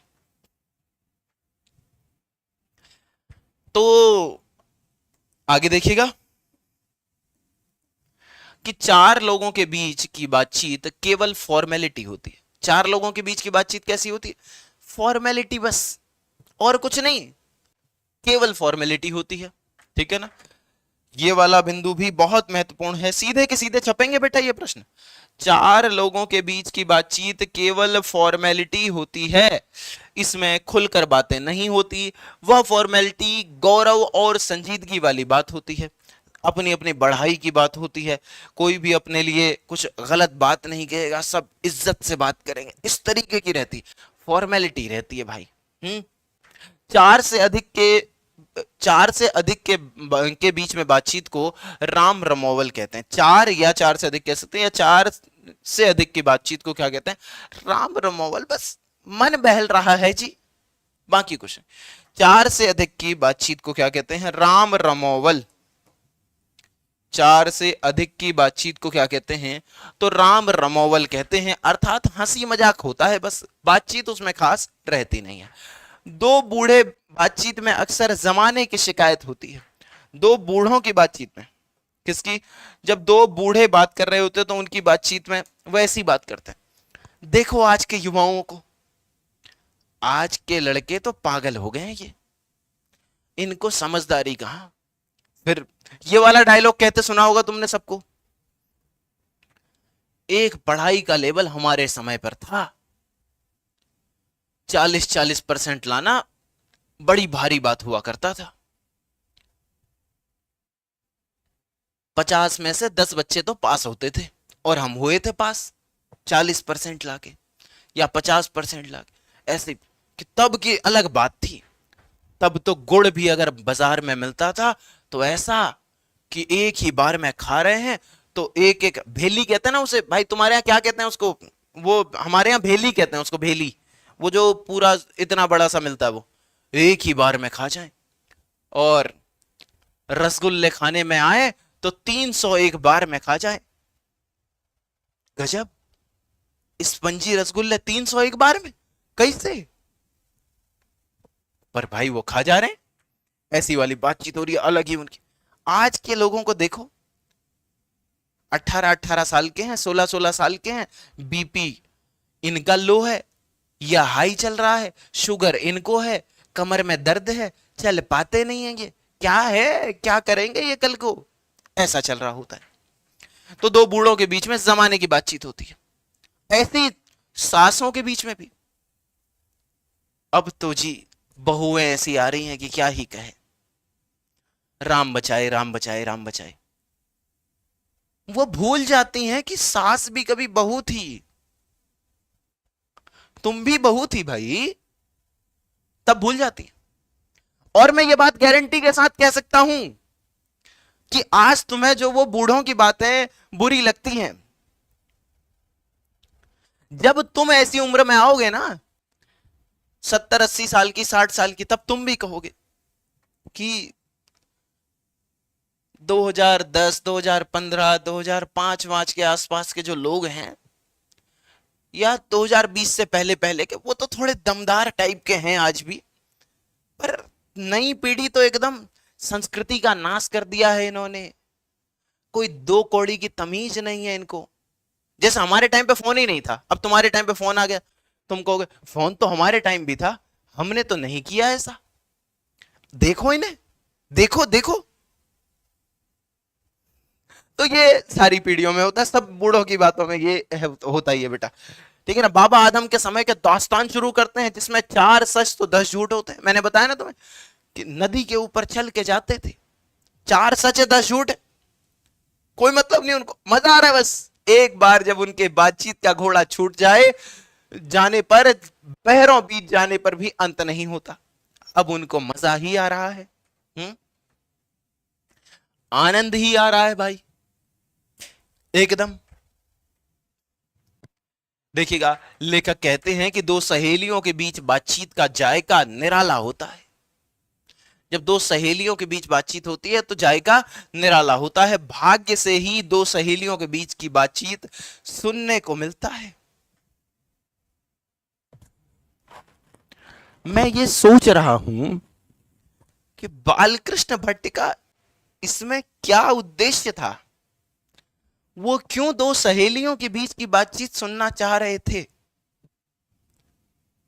कि भाग्य से ही, मतलब कह रहे हैं कि मेरे पास वो भाग्य नहीं है क्या, ऐसा कहना चाह रहे हैं क्या बालकृष्ण भट्ट? क्यों तुम सुनोगे दो सहेलियों के बीच की बातचीत? क्या उनकी प्राइवेसी भंग कर रहे हो तुम? लेखक कहते हैं कि दो सहेलियों के बीच बातचीत का जायका निराला होता है जी। अच्छा, भाग्य से ही दो सहेलियों के बीच की बातचीत सुनने को मिलता है। और इनकी बातचीत रस भरी होती है। इनकी बातचीत कैसी होती है बेटा? रस भरी होती है, रस युक्त होती है। बताओ भाई, कैसी होती है तुम्हारी सहेलियों की बातचीत आपस में? ऐसी होती है कि? सही कह रहे हैं क्या? ये सही कह रहे हैं क्या? दो बूढ़ियों की बातचीत, दो बूढ़ियों की बातचीत कैसी होती है? तो बहू बेटी वाली होती है कि हमारे बेटे तो नहीं रहे काम के, बहुत लाड से पाला था इन्हें, कोई ध्यान नहीं देता हमारा, और शादी के बाद तो बेटे बहू के ही हो गए जी, अब हमारी तो सुनता ही नहीं है ये, जोरू का गुलाम है, जोरू का। अच्छा जी। दो बूढ़ियों की बातचीत बहू बेटी वाली होती है। वह अपनी बहुओं या बेटों का गिला शिकवा करती हैं कि मेरी बहू तो ऐसी आई है, करम जली है, करम जली, भाग फूटे थे मेरे जो इस लड़की से ब्याह करा दिया अपने बेटे का। अरे बुढ़िया, तेरे बेटे का ब्याह हो ही कहां रहा था? वो तो कर लिया उसने कि चलो मैं कर लेती हूं, उसे पहले पता नहीं था ये दारू वारू भी पीता, और ना तुरंत मना करते हैं मैं नहीं कर रही। तुमने क्या कहा ना? हाथ भी नहीं लगाता, दारू गुटखा कोई मतलब नहीं, कर ली। पर ऐसा ही चलता है, ऐसे ही लड़के लड़की वाले कहते हैं हमारी लड़की तो जी गाय है, गाय। फिर शादी के बाद पता लगता गाय तो है पर सींग भी है इसके, मारती है ये सींग से, ऐसा। तो जो बूढ़ियां हैं वो गिला शिकवा रोती हैं बहुओं का, बेटियों का, बच्चों का, या बिरादरी की ऐसी बात, या क्या करती हैं, बिरादरी की ऐसी बात छेड़ देती हैं जिससे अंत में झगड़ा होने लगता है भाई। हम्म, जिससे अंत में क्या होने लगता है? झगड़ा होने लगता है। आंटियों की भी गजब बात होती है, वैसा ही है, लास्ट में लड़ पड़ती है, तुम्हारा बेटा भी 10 है, तुम्हारी बेटी है, गजब भाई। फिर तो राम बचाए वाली स्थिति आ जाती है। आगे देखो, स्कूल के लड़कों की बातचीत में क्या बात होती है। अब देखो, या तो वो अपने उस्ताद की शिकायत करते हैं, अरे यार वो पीटी वाला मास्टर ना दिमाग खराब करता है यार। आज 7वें सेशन में, 7वें पीरियड में मैं वॉशरूम को गया, रास्ते में मिल गया, कह रहा कहां जा रहा है यार। कान पकड़ के पहले ऐसे कान खींचा, फिर कहा खड़े रही, कहीं नहीं जाना वॉशरूम। अब उसका गुस्सा है, और कोई अपने मास्टर की तारीफ कर रहा तो फिर तारीफों के पुल है। या तो उस्ताद की शिकायत है या उस्ताद की तारीफ है। हमारे उस्ताद तो हमारे गुरुजी ऐसे, हमारे गुरुजी जैसे कोई गुरुजी नहीं, ऐसा। फिर गुरुजी है वो। उस्ताद की तारीफ अपने सहपाठियों में किसी के गुण या अवगुण की होती है कि वो कलवा कलवा। मैं यहां रंग भेद नहीं कर रहा हूं, पर बच्चों के बीच ऐसी बातचीत हो रही होती है। वो पसली हड्डी कहां है, वो आज नहीं आए, वो चश्मिश कहां है, ऐसी वाली बात कर रहे होते हैं। चश्मू चश्मू चश्मू नहीं आया आज, 4 आंखों वाला कहां है, वो 4 आंखों वाला, हवा आ गई तो उड़ जाएगा। उससे कहना आज हवा ज्यादा चल रही है, थोड़ा 1-1 किलो के पत्थर अपने जेब में डाल ले ताकि सुरक्षित बच तो जाए। और आंटी ने मुझसे कहा भी था बेटा ध्यान रखना मेरे बेटे का, तो ध्यान रखना पड़ेगा, पत्थर डाल ले भाई तो अपने जेब में, उड़ जाएगा तो फिर। ऐसी बातचीत, बस मजा आ रहा है उनको बातचीत पे। या गुण की बात होगी या अवगुण की बात होगी। लेकिन इसके अलावा लेखक ने बातचीत के अनेकों प्रकार बताए हैं, और भी बहुत सारे प्रकार बताए। एक बार चैप्टर पूरा पढ़ना जरूर बेटा, मेरे कहने पर पढ़ लेना। आगे देखिएगा, जिसमें राजकाज की बात, व्यापार संबंधी बातचीत, दो मित्रों में प्रेमालाप भी होता। भाई राजकाज की भी तो बातें होती हैं, व्यापार संबंधी बातचीत होती है, दो मित्रों में प्रेमालाप होता है, दो मित्रों के बीच प्रेम की बात होती है। आगे देखिएगा, लेखक कहते हैं कि हमारे देश में अशिक्षित लोगों में बतकही होती है। अशिक्षित लोगों में क्या होती है जी? बतकही। अब ये वाले बिंदु को फिर से नोट कर लीजिए कि अशिक्षित लोगों में बतकही किन में होती है भाई? अशिक्षित लोगों में बतकही होती है। अशिक्षित लोगों में बतकही यानी कि उसने कहा था, ऐसा था, नासा ने तो ये मान लिया। उसको नहीं पता नासा क्या है, कहां है ये। नासा है कि आरा मशीन है, क्या है ये नासा? पर कह रहा वो नासा ने मान लिया अब तो। अच्छा जी, क्या कहां है ये नासा? यही पटना जंक्शन के पास में पड़ता है, चल रहा है। देखिएगा, लड़की लड़के वालों की ओर से एक एक एक आदमी बिचवई होता है। जब शादी की बात होती है भाई, एक आदमी क्या होता है? बिचवई, जो दोनों की बात करा रहा होता है। क्या कहते हैं तुम्हारे वहां उसे? हमारे वहां तो दलाल कहते हैं, दल्ला। बट दलाल थोड़ा इज्जत से कह दूं तो। तुम्हारे यहां क्या कहते हैं? तो जैसे ऐसे बात करेगा वो, अगर लड़के की जमीन 4 बीघा है। कितनी है जी? 4 बीघा। सुनना, लड़के की जमीन है 4 बीघा, पर शादी तो करवानी है, बीच वही है, बीच से पैसा भी तो लेना उसने दोनों तरफ से। कहेगा जी 35 बीघा जमीन है, हाईवे के पास में 35 बीघा है, बढ़िया जी। और फिर लड़की वाले पूछेंगे, कुछ खाता पीता तो नहीं है, नशा पत्ता? अरे आप समझो जी, कलयुग में राम है ये, राम लड़का। अगर इससे आपकी लड़की की शादी हो जाए तो समझो भाग तर जाएंगे। आपकी लड़की दूसरे घर नहीं जा रही है, आप ही के घर है, ये समझ लो। इतने प्यार से रखेंगे, और इतना बढ़िया लड़का, सच में समझ लो राम है, राम। चाहे वो सुबह से शाम दारू से ही चल रही है उसकी, ऐसा। पर कहना तो है ऐसी लड़की बहुत सीधी सी है जी। अब जब लड़की से बात करने भी कि चलो अकेले में थोड़ी बात कर, हाँ ठीक है आप, हाँ ठीक, इतने ही हल्के बात करती हैं आप? हाँ मैं इतने ही हल्के बात करती। फिर उसके बाद पता लगता है नहीं बात कर सकती मैं हल्के, ऐसे ही बोलती हूं मैं। फिर ऐसा होता है, तो वो बीच का दलाल होता है, वो बिचवई ऐसी वाली बातें करता है। लड़की लड़के वालों की ओर से एक एक आदमी बिचवई होकर दोनों में विवाह संबंध की कुछ बातचीत करते हैं। ठीक है जी, आगे देखिएगा। अच्छा, अगुआ कहते हैं क्या उसे? अगुआ, कुछ बच्चे कह रहे हैं अगुआ कहते हैं। अच्छा, हम्म, ठीक है ना। एक बच्चा कह रहा है सर मूछें थोड़ी मोड़ी है। मोड़ी है यार, कैसे लोगे? ठीक नहीं लग रही? स्मार्ट लग रहा हूं कि नहीं? देखो सुनो, तो लड़की लड़के वालों की ओर से एक एक आदमी बिचवई होकर दोनों में विवाह संबंध की कुछ बातचीत करते हैं। उस दिन से बिरादरी वालों को जाहिर कर दिया जाता है।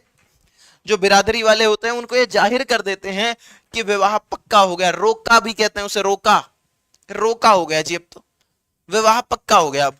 और यह रस्म बड़े उत्सव से मनाया जाता है कि अब तो शादी पक्की हो गई दोनों की, अब बस 3-4 महीने में शादी करवा देंगे, शादी पक्की है जी। लड़का लड़की एक दूसरे को पसंद कर रहे हैं, परिवार भी दोनों अच्छे हैं, इस तरीके से। अगुआ जो तुम कह रहे हो वो तो भाई गजब करता है फिर। ठीक है, आगे सुनना। और यहां एक शब्द आएगा चंडू खाने। ठीक है ना, वैसे तो मैं बाकी भी शब्द आपके लिए लिख के लेके आया हूं। ये देखिएगा, अफीम खाने वाले लोगों की मंडली के लिए सुरक्षित स्थान, ये होता है चंडू खाना। अब देखिएगा चंडू खाना, कि चंडू खाने यानी कि गांजे और शराब के अड्डे। जो गांजे और शराब के अड्डे होते हैं वहां की बातचीत निराली होती है, उनकी अलग ही बातचीत चल रही होती है। शराब के ठेके के बाहर जाओ, okay, share share, cutting cutting, quarter share, फिर वो शेयर कर रहे हैं, उनकी अलग वाली बातचीत चल रही है। भाई मिला के अब वो मिला के ले रहे, इस तरीके का। अब वो मैं बता नहीं सकता, वो मेरा अनुभव नहीं है बेटा। अनुभव तो वे खैर मेरे बहुत सारे नहीं थे इनमें से, फिर भी मैंने बताया है, पर ये वाला तो बिल्कुल ही नहीं है। लेखक कहते हैं कि यूरोप के लोगों में बातचीत का हुनर है। यूरोप के लोगों में क्या होता है? बातचीत का हुनर होता है, ये वाली बात ध्यान रखना, ठीक है ना, जिसे आर्ट ऑफ कन्वर्सेशन कहते हैं। Art of conversation, art of conversation कहते हैं। तो आर्ट ऑफ कन्वर्सेशन किनकी अच्छी है? यूरोप के लोगों की आर्ट ऑफ कन्वर्सेशन अच्छी है, ये बात आप कहेंगे। यूरोप के लोगों की आर्ट ऑफ कन्वर्सेशन अच्छी है, ठीक है ना। आगे देखिएगा, कहते हैं कि इनके प्रसंग को सुन के कान को अत्यंत सुख मिलता है। इनकी बातों को सुन के कान को बहुत सुख मिलता है, बहुत आनंद मिलता है, ठीक है ना। इसे सुहृद गोष्ठी कहते हैं। इसे क्या कहते हैं? सुहृद गोष्ठी। सुहृद यानी कि जो हृदय को आनंद दे, ऐसी गोष्ठी कहते हैं।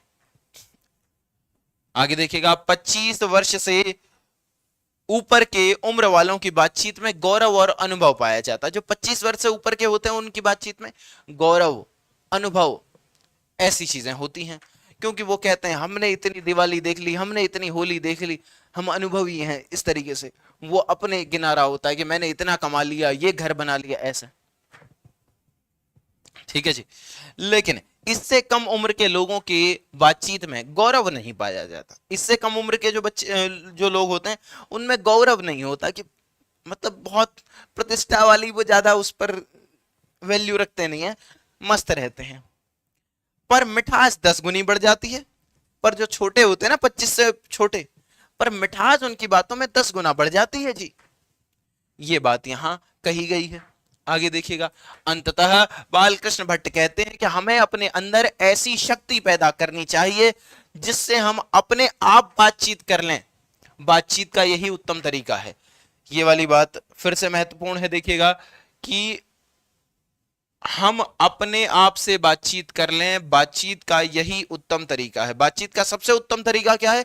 खुद से बात करना, स्वयं से बात करना ही बातचीत का सर्वोत्तम तरीका है, ऐसा बालकृष्ण भट्ट कहते हैं। कि हम 2 से बात करें, 4 से बात करें, 3 से बात करें, तो उसके बारे में तो उन्होंने बताया, लेकिन कह रहे सबसे अच्छी बातचीत यह है कि हम खुद से बात कर रहे हों। यह है अध्याय। आशा करता हूं एक एक बात, एक एक बिंदु बहुत ही क्लैरिटी के साथ आपको समझ में आया होगा। चैप्टर पूरा हो गया है। अब मैं आपको पोल करवाऊं, वो क्वेश्चंस करवाऊंगा। पोल तो नहीं दूंगा क्योंकि पोल एप्लीकेशन में ही दूंगा, यूट्यूब पर नहीं दिया जाता है, वो एप्लीकेशन पर ही रहता है। और उसके बाद लिखित प्रश्न उत्तर करवाऊंगा, ठीक है। यहां तक सबको सारी बातें क्लियर हो गई हो, या जिस जिसको क्लियर हुई हो, तो वो बेटा कमेंट सेक्शन को एक बार लालम लाल कर दो, पूरा दिल ही दिल से भर दो कि हाँ सर मजा आ गया, सच में आनंद आ गया।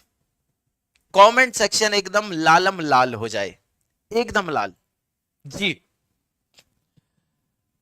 बहुत बढ़िया। हम किसी का हमें जी, बहुत बढ़िया, शानदार शानदार शानदार, लाजवाब, बहुत बढ़िया। क्लास कब से चलेगा? चली गई है बेटा अब क्लासेस, आज से ही तो क्लासेस चल रही हैं। आज से देखो, आज वाली क्लास ये दोबारा नहीं होगी, एप्लीकेशन पे यही क्लास डलेगी, ठीक है। तो ये क्लास आज से स्टार्ट हो गई है, तुम बैच के साथ जुड़ जाओ। अब आज से क्लास स्टार्ट हो गई है। हाँ सर, बुक का पीडीएफ भी एप्लीकेशन में आने के बाद मैं बता दूंगा कैसे मिलती है, क्या मिलती है सब, वो मैं बुक की पीडीएफ आपको सेपरेटली प्रोवाइड करवाता हूँ। सबको मिल जाएगी बुक की पीडीएफ, तुम निश्चिंत रहो, ठीक है ना। बाकी जो बच्चे पहले से जुड़े हुए हैं उन्हें पता है, एक एक बच्चे को मैंने बुक की पीडीएफ प्रोवाइड करवा दी है। जितने बच्चे हमारे प्रतिभा बैच के साथ जुड़े थे, गौरव बैच के साथ जुड़े थे, जितनों ने मुझसे कॉन्टेक्ट किया, मैंने सबको बुक पहुंचा दी बेटा। अब तुम कोई पीडीएफ पढ़ो, अगर किसी के पास बुक नहीं है तो चिंता मत करना, बस तुम पढ़ते चलो यार, मेहनत करो बस, ठीक है। यहां देखो शब्द अर्थ दिए गए हैं कुछ, जो कि आपको जब आप चैप्टर को पूरा पढ़ेंगे तो वहां पढ़ने में मदद करेंगे। वक्तृता शब्द है बोलने की कला या फिर भाषण देने की कला, इसे कहते हैं पुलपिट यानी कि पायदान। इस तरीके से यहां पर शब्द अर्थ दिए गए हैं, इन्हें आप पढ़ लीजिएगा, ठीक है ना। ये है बेटा शब्द अर्थ, ये आपको शब्द अर्थ कुछ कुछ उपलब्ध करवा दिए गए हैं। अब आप तैयार हैं बेटा क्वेश्चंस के लिए, देखने के लिए कि कितना समझ में आया?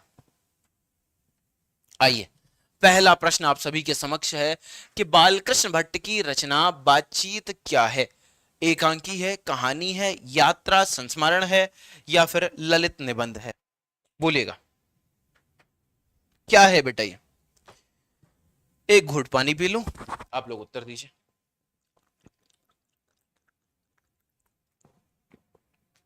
मेरे ख्याल में जो लेखक परिचय वाला पहली ही स्लाइड थी उसमें मैंने ये बता दिया था।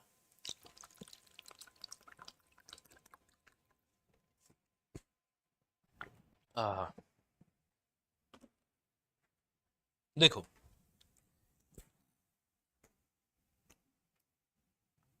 बालकृष्ण भट्ट की रचना क्या है? ललित निबंध। मैंने कहा ना कि भारतेंदु काल के जो भी लेखक हैं इनकी रचनाओं को रामचंद्र शुक्ल ने जो निबंध है इनके ललित निबंध नाम दिया, तो ललित निबंध में आ जाता है। अगर ललित निबंध नहीं होता, केवल निबंध होता, तो फिर हम उसको भी उत्तर कर लेते। दोनों विकल्प में नहीं आते हैं बेटा, और दोनों आ भी गए तो तब भी आपने ललित करना है, फिर केवल निबंध नहीं करना है। बालकृष्ण भट्ट किस युग के निबंधकार थे? प्रसाद, भारतेंदु युग, द्विवेदी युग, स्वातंत्र्योत्तर युग। कौन से युग के निबंधकार थे ये बताइएगा जी। सेशन सब लोगों ने शेयर वेयर कर दिया था भाई?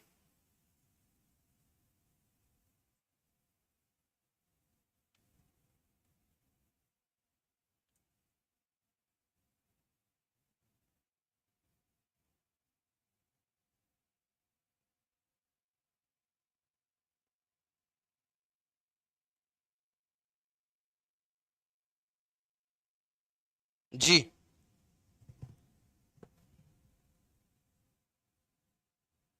बहुत बढ़िया, बहुत शानदार। और बाकी देखिएगा जो पोल है, अभी अभी मैं मैसेज देख रहा था हमारी टीम का कि सर पोल करवाना है यूट्यूब पर भी, ठीक है, लेकिन वो यूट्यूब पर पोल बेटा बहुत एक्यूरेट आता नहीं है, बहुत एक्यूरेट उसका मतलब ये है कि वो सब तक कई बार नहीं पहुंच पाता। इस चक्कर में मैंने वो पोल नहीं करवाया है। एप्लीकेशन पे आपको प्रॉपर पोल मिलेगा, टाइमिंग मिलती है कि भाई यहाँ टाइमिंग घूमता हुआ मिलेगा, फिर आप उसका उत्तर दे पाएंगे। बालकृष्ण भट्ट किस युग के निबंधकार हैं? तो बेटा भारतेंदु युग के निबंधकार हैं। विकल्प संख्या बी इसमें सही है, ऑप्शन नंबर बी। ठीक है जी, आगे देखिएगा कि मनुष्य की बातचीत का उत्तम तरीका क्या है? विद्वतापूर्ण बात करना, तर्कपूर्ण बात करना, भीड़ से बात करना, या फिर अवाक होकर अपने से बातचीत करना। मनुष्य की बातचीत का उत्तम तरीका अंतिम में बताया था, कि जो पूरा चैप्टर था उसके लास्ट में यह बात आई थी। बोलिए जी, मनुष्य की बातचीत का उत्तम तरीका क्या है? तो बेटा बातचीत का उत्तम तरीका है अवाक होकर अपने से बातचीत करना। अवाक यानी कि किसी से कुछ ना बोलना, अपने से बात करना, यह है सबसे उत्तम तरीका बातचीत का। कुछ कह रहे हैं बी वाला तर्कपूर्ण, नहीं नहीं, अधिकतर का कह रहे डी ही आ रहा है। तर्कपूर्ण बात करना बेटा ये बातचीत का उत्तम तरीका नहीं है। बातचीत का उत्तम तरीका तो है खुद से बात करना, अपने मन के मैल को खुद ही धो लेना। आगे देखिएगा, बालकृष्ण भट्ट का जन्म कब हुआ था? 23 जून 1884 को, 23 जून 1844 को, 20 जुलाई 1902 को, 18 दिसंबर 1834 को। बोलिए बालकृष्ण भट्ट का जन्म कब हुआ था?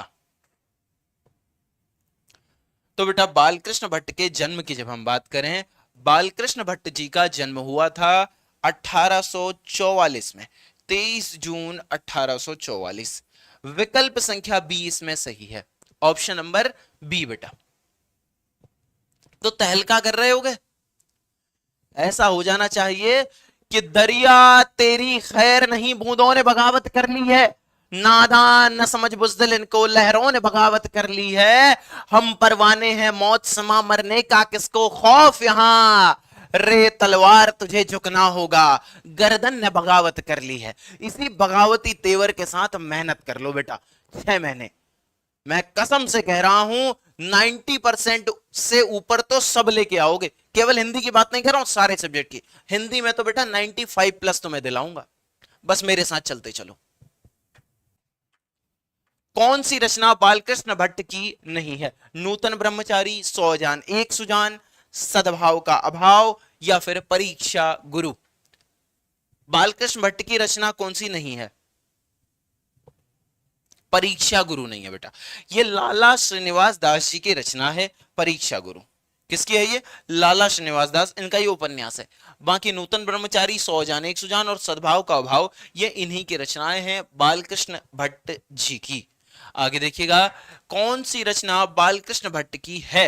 रेल का विकट खेल, कछुआ धर्म, रेणुका, या फिर प्राच्य विद्या। इनमें से कुछ कुछ प्रश्न अभी आप उतने बेहतर नहीं कर पाओगे, जब आप मेरे द्वारा पढ़ाए गए सेशन का एक आध बार रिवीजन कर लोगे, उसके बाद तो आपको ये पोल बहुत आसान लगेंगे। रेल का विकट खेल, विकल्प संख्या ए इस प्रश्न का उत्तर है बेटा। आगे देखिएगा, अगला प्रश्न है कि बातचीत किस विद्या नहीं विधा? बातचीत किस विधा की रचना है? आलोचना है, गीत है, शोध है, निबंध है? किस विधा की रचना है बेटा ये? तो आप कहेंगे कि सर बातचीत तो कहानी है क्या? फिर तुम बता दो यार, चलो। मुझे नहीं आता, मुझे कहां हिंदी विंदी इतनी आती है यार, तुम बता दो, जल्दी से बोलो। एकदम लाजवाब, लाजवाब मेरे कबूतरों, बहुत बढ़िया, वाह। अरे यार तुम जबरदस्त हो, कहते ना एक बिहारी 100 पे भारी, वही हो भाई तुम। कहा जाता है कि दुनिया पूजे उगता सूरज, हम ढलते के भी पुजारी हैं, हम धरती पुत्र बिहारी हैं, हम धरती पुत्र बिहारी हैं। तो और दुनिया लक्ष्मी को पूजती है, हम दुनिया पूजे धन की देवी, हम सरस्वती के पुजारी हैं। ये भी है भाई। बातचीत किस विधा की रचना है? तो निबंध विधा की रचना है, विकल्प संख्या डी इसमें उत्तर होगा। बातचीत शीर्षक निबंध के निबंधकार कौन है? जयप्रकाश नारायण है, मोहन राकेश हैं, नामवर सिंह हैं, बालकृष्ण भट्ट हैं। इन सभी की रचनाएं आपके सिलेबस में लगी हुई हैं। जब कुछ कुछ कक्षाओं में हम आगे बढ़ेंगे, फिर तो मैं ऐसे बताता चलूंगा कि भाई जयप्रकाश नारायण जी की रचना ये है, मोहन राकेश जी की रचना ये है, नामवर सिंह जी की रचना ये है। वो आगे आगे जब रिवीजन वाले स्थिति में हम होंगे तब। बातचीत शीर्षक निबंध के निबंधकार कौन है? तो बालकृष्ण भट्ट जी हैं। ऑप्शन नंबर डी इसमें सही होगा। बालकृष्ण भट्ट ने किस पत्रिका का संपादन किया था? आर्यावर्त, होंकार, हिंदी प्रदीप, या फिर पंजाब केसरी? जल्दी से बोलिएगा, किस पत्रिका का संपादन किया था बेटा बालकृष्ण भट्ट ने? कब किया था बता दूं तो 1877 में। किसकी प्रेरणा से? भारतेंदु हरिश्चंद्र जी की प्रेरणा से। 33 वर्षों तक, कितने वर्षों तक बेटा? 33 वर्षों तक प्रकाशन किया था। और ये एक मासिक पत्रिका थी, ये बात भी ध्यान रखिएगा। कैसी पत्रिका? मासिक। पत्रिका का नाम है हिंदी प्रदीप, विकल्प संख्या सी इसमें सही है। आगे देखिएगा, रॉबिन्सन क्रूसो को कब तक मनुष्य का मुख देखने को नहीं मिला था? 10 वर्ष तक, 12 वर्ष तक, 16 वर्ष तक, 18 वर्ष तक? और अगर मैं आपसे ये प्रश्न पूछ लूं, अब मुझे नहीं पता आगे क्वेश्चन में ऐसा है कि नहीं है, पूछ ही लेता हूं चलो, वरना फिर मैं रह नहीं पाऊंगा बिना पूछे। पूछ लेता हूं, रॉबिन्सन क्रूसो ने सबसे पहले किसका मुख देखा था? किसका मुख देखा था सबसे पहले? याद है? नाम बताओ। तो बेटा 16 वर्ष तक रॉबिन्सन क्रूसो ने किसी भी मनुष्य का मुख नहीं देखा था, 16 वर्षों तक। और सबसे पहले किसका मुख देखा? तो थर्सडे के बाद क्या आता है? थर्सडे के बाद फ्राइडे का मुख देखा था भाई। आगे देखिएगा, असल बातचीत सिर्फ 2 व्यक्तियों के बीच ही हो सकती है, यह किसका कथन है? असल बातचीत सिर्फ 2 लोगों के बीच हो सकती है, बताइएगा। एडिसन, बेन जॉनसन, मिल्टन, या फिर स्पेंसर? यह बात किसने कही है कि असल बातचीत सिर्फ 2 लोगों के बीच हो सकती है? तो बेटा असल बातचीत जो है 2 लोगों के बीच हो सकती है, ये एडिसन ने कहा था, विकल्प संख्या ए सही है। आगे देखिएगा, बातचीत से मन किस प्रकार का हो जाता है? क्रोधपूर्ण हो जाता है, भारी और बोझिल हो जाता है, ऐसा होता है क्या? हल्का और स्वच्छ हो जाता है, इनमें से कोई नहीं। बहुत आसान है बेटा, बहुत आसान। तहलका मचा दोगे तुम लोग तो इस प्रश्न में। बेहतरीन बेहतरीन बेहतरीन। सर विधा का मतलब क्या है? एक बच्चा पूछ रहा है विधा। बेटा विधा ऐसा है ना, देखो जैसे मेरे दिमाग में कोई विचार आया, अब मैं उस विचार को लिख रहा हूं, तो मैं किस फॉर्म में उसको लिख रहा हूं, किस शैली में लिख रहा हूं, किस तरीके से लिख रहा हूं, सारे अलग अलग फॉर्म होते हैं। जैसे जब तुम क्रिकेट खेलते हो, क्रिकेट के बारे में तो पता है आपको, क्रिकेट अलग अलग टाइप का होता है। जैसे T20 एक फॉर्मेट है, जैसे वनडे यानी कि 50 ओवर का ओडीआई वाला वो एक फॉर्मेट है, और टेस्ट मैच एक फॉर्मेट है। तीनों अलग अलग फॉर्मेट है ना, खेल तो क्रिकेट ही रहे हैं लेकिन फॉर्मेट अलग अलग है। वैसे ही लिख तो विचार ही रहे हैं बेटा, लेकिन फॉर्मेट अलग अलग है लिखने के। तो वो जो फॉर्मेट है वही विधा है। जैसे कहानी एक विधा है, जैसे नाटक एक विधा है, उपन्यास एक विधा है, ठीक है, इसी तरीके से कविता एक विधा है, गीत एक विधा है। तो ये सब होते हैं। बातचीत से मन किस प्रकार का हो जाता है? तो हल्का और स्वच्छ हो जाता है। विकल्प संख्या सी इसमें से, हल्का और स्वच्छ, हल्का हो जाता है और साफ हो जाता है। एडिशन के अनुसार असल बातचीत कितने लोगों के बीच होती है? 2 3 4 5।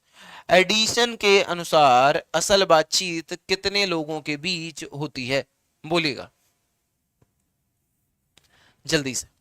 एडिशन के अनुसार। और आपको यह भी ध्यान रखना है, मैंने आपको बताया था सेशन के बीच में कि रामचंद्र शुक्ल ने, बड़े लेखक हैं हिंदी साहित्य के, रामचंद्र शुक्ल ने बालकृष्ण भट्ट की तुलना एडिशन और स्टील से की है। तो यहां एडिशन की बात आई इसीलिए ये बात बता दी। एडिशन ने कहा कि असल बातचीत दो लोगों के बीच होती है, ये बात कही है एडिशन ने। आगे देखिएगा, बालकृष्ण भट्ट का निवास स्थान क्या था? लखनऊ उत्तर प्रदेश, इलाहाबाद उत्तर प्रदेश, मथुरा उत्तर प्रदेश, वाराणसी उत्तर प्रदेश। क्या था इनका निवास स्थान? बोलिएगा जी। अभी लेता हूं बेटा, सबके डाउट लेता हूं। एक आध बच्चे का कुछ एक कमेंट आ रहा था, प्लीज रिप्लाई। अभी करता हूं रिप्लाई, आप पहले ये सुनो। इलाहाबाद उत्तर प्रदेश, एक तो केवल प्लीज रिप्लाई लिखा था, क्वेश्चन वगैरह कुछ नहीं था। विकल्प संख्या बी, इलाहाबाद उत्तर प्रदेश, यह इनका निवास स्थान था। आर्ट ऑफ कन्वर्सेशन कहां के लोगों में सर्वाधिक प्रचलित है? अफ्रीका के, भारत के, यूरोप के, या फिर कनाडा के? बोलिएगा। Art of conversation, art of conversation कहां के लोगों में सर्वाधिक प्रचलित है? तो बेटा आर्ट ऑफ कन्वर्सेशन यूरोप के लोगों में सर्वाधिक प्रचलित है। सबसे बेहतर आप आर्ट ऑफ कन्वर्सेशन किसी का है तो वो यूरोप के लोगों का है। अब यहां हमने ये क्वेश्चंस पूरे कर लिए एमसीक्यू वाले। एप्लीकेशन में जब ये कराए जाएंगे, ध्यान से सुनना, जब ये एप्लीकेशन में करवाए जाएंगे तो बेटा पोल के फॉर्म में करवाए जाएंगे। पोल का मतलब ये है कि उसमें ये पता चलेगा कि ज्यादा उत्तर किसने दिए, टॉप की रैंकिंग आएगी, वो सब निकल के आता है। अगर हम में वाक शक्ति न होती तो क्या होता? प्रश्न संख्या 1। इस तरीके से प्रश्न आते हैं लिखित वाले। अगर हम में वाक शक्ति नहीं होती, बोलने की शक्ति नहीं होती, तो देखिएगा वाक शक्ति मनुष्य को सृष्टि की सबसे महत्वपूर्ण देन है, कि सृष्टि ने बहुत महत्वपूर्ण चीज दी है हमें। इसी वाक शक्ति की मदद से वह समाज में अपनी भावनाओं को अभिव्यक्त करता है। उसकी इस अभिव्यक्त वाक शक्ति, उसकी इस अभिव्यक्त वाक शक्ति को भाषा कहते हैं। व्यक्ति समाज में रहता है, इसी कारण अन्य व्यक्तियों के साथ उसके पारस्परिक संबंध तथा कुछ जरूरतें होती हैं जिन्हें पूरा करने के लिए वह वार्तालाप करता है। वाक शक्ति, ये वाक्र हो जा रहा है, वाक शक्ति विचारों के आदान प्रदान का सबसे सरल माध्यम है, जिससे हम दूसरों पर अपना प्रभाव छोड़ सकते हैं। अगर हम में वाक शक्ति नहीं होती तो मनुष्य जानवरों की भांति ही होता, वह अपनी क्रियाओं को अभिव्यक्त करने में असमर्थ होते। हम अपनी इंद्रियों के कारण जिस सुख दुख का अनुभव करते हैं, अवाक रहने के कारण उसे व्यक्त नहीं कर पाते। इस तरीके से प्रश्न आएंगे बेटा और आपने ऐसे ही उत्तर देने। जैसे बातचीत के संबंध में बेन जॉनसन और एडिशन के क्या विचार है, तो देखिएगा बातचीत के संबंध में बेन जॉनसन का विचार था कि मनुष्य के रूप का साक्षात्कार बोलने से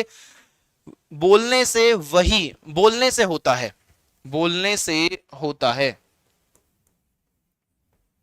या ठीक है, वैसे ये भी बोलने से वही।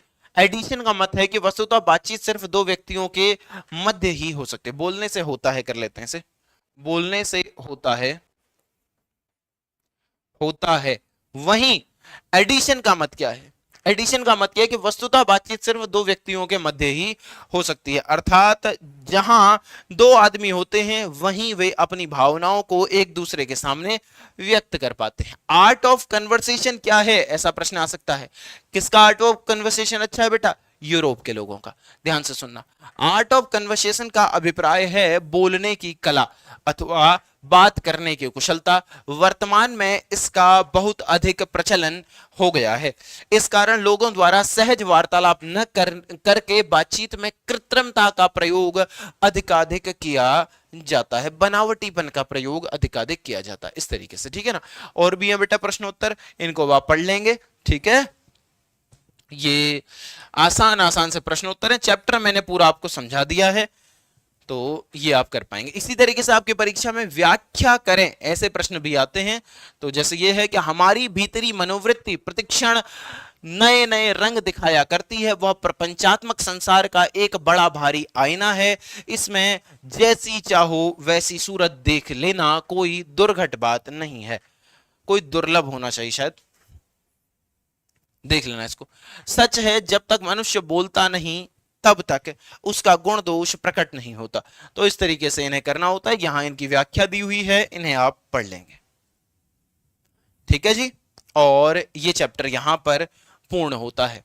किसी का कोई प्रश्न हो तो बताइए, एक क्वेश्चन मैं आपको होमवर्क के रूप में दूंगा।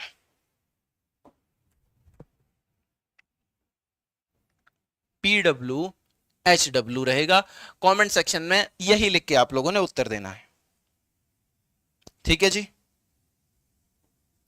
आप लोग बताइएगा कमेंट सेक्शन में कि बालकृष्ण भट्ट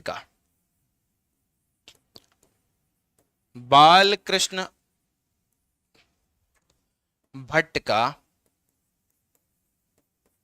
जन्म कब हुआ था। हो सकता है आपको पता हो, तुरंत आप बता दें, लेकिन लाइव चैट में नहीं, कमेंट सेक्शन में बताना है। हुआ था। ठीक है जी, इस प्रश्न का उत्तर देना है। बाकी आज का ये सेशन आपको एप्लीकेशन पर मिल जाएगा। किसी का कोई डाउट हो तो अब आप पूछ सकते हैं। बाकी जो आगे के हमारे सेशंस हैं बेटा, वो मिलेंगे आपको एप्लीकेशन पर, जो कि मैंने आपको स्टार्टिंग में ही बात बता दी थी कि अगर आपने बैच परचेस करने हो तो कैसे करेंगे। एक बार फिर से जल्दी से बता देता हूं, प्रतिभा बैच अगर परचेस करना या गौरव बैच परचेस करना, दोनों की बात सेम है। देखिएगा, मान लीजिए यहां से आपने बैच परचेस करना, सीधे देखिएगा PW एप्लीकेशन करेंगे डाउनलोड, उसके बाद हम कर लेंगे लॉगिन बेटा। लॉगिन करने के बाद ये लॉगिन करने के क्रम में OTP आएगा, OTP आपने यहां डाल देना है। ठीक है, उसके बाद ये आप एप्लीकेशन के अंदर आ गए। एप्लीकेशन में बेटा यहां सर्च का ऑप्शन आएगा, इसमें आओगे, सर्च का ऑप्शन आएगा। सर्च में जब आप आ गए तो यहां आप प्रतिभा 2.0 या फिर गौरव 2.0 जो भी आपका बैच है वो आप यहां पर लिख लेंगे। उसके बाद ये आप पढ़ सकते हैं, सारी चीजें ये आपको मिलेंगी इस बैच में। ठीक है जी, और ये यहां से आप लोगों ने पेमेंट कर लेना है अपने बैच का। ठीक है जी, ये हो गया। तो ये सारी बातें मैंने आपको बता दी। सेम गौरव बैच के लिए भी यही प्रोसेस रहेगी। कैसी लगी भाई आप लोगों को ये क्लास? ये वाली क्लास तो YouTube पर भी अवेलेबल थी, पर इसके बाद की क्लास एप्लीकेशन पर ही रहेगी। एप्लीकेशन पर हम लास्ट में वीडियो कॉल भी करते हैं, रोज नहीं करते, कभी कभी कर रहे होते हैं।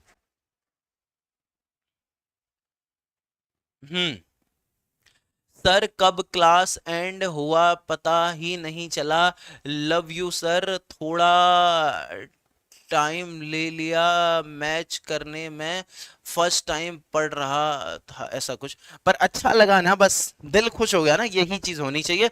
और एक बार इस चैप्टर की खुद से रीडिंग जरूर लगा लेना। और वैसे अगली बार से तो मैं बता दूंगा, अगर एक और सेशन फ्री डेमो में मिला आपको तो कड़वक चैप्टर में पढ़ाऊंगा। हम्म। सर ग्रामर कब होगा? ग्रामर मैंने ऐसे रखा हुआ बेटा बैच में कि जैसे एक गद्य खंड का चैप्टर मिलेगा, फिर एक पद्य खंड का चैप्टर मिलेगा, उसके बाद फिर एक ग्रामर का टॉपिक रहेगा, उसके बाद सेम ऐसे गद्य खंड, फिर पद्य खंड, फिर ग्रामर, कुछ ऐसा क्रम। ऐसा भी नहीं है कि केवल गद्य खंड चल रहा है, केवल पद्य खंड चल रहा है, केवल ग्रामर चल रहा है, तीनों साथ साथ चलते रहेंगे। गद्य खंड भी, पद्य खंड भी, और व्याकरण भी, और साथ ही साथ प्रतिपूर्ति के 3 अध्याय हैं वो भी, तो साथ साथ में सिलेबस चल रहा होगा। मेरे ख्याल में तीसरी ही क्लास ग्रामर की रहेगी। और जो जितना पढ़ा दूंगा बेटा आप वैसे पढ़ के जाना, एकदम मस्त करके आओगे पेपर में। ग्रामर में तो एक क्वेश्चन बाहर का नहीं आएगा, कोई किताब पढ़ने की जरूरत नहीं है कि सर कौन सी किताब ले लूं मार्केट से, कुछ मत लो, मेरे नोट्स पढ़ लो, मैं नोट से पढ़ाऊंगा, जो पढ़ा दूंगा वही अंतिम रूप से आपने लेके चलना है, उसे आपने पढ़ना है। जी समझ गए सर, बहुत बढ़िया। बायोलॉजी भी होता, बिल्कुल होता है भाई, बायोलॉजी भी होता है।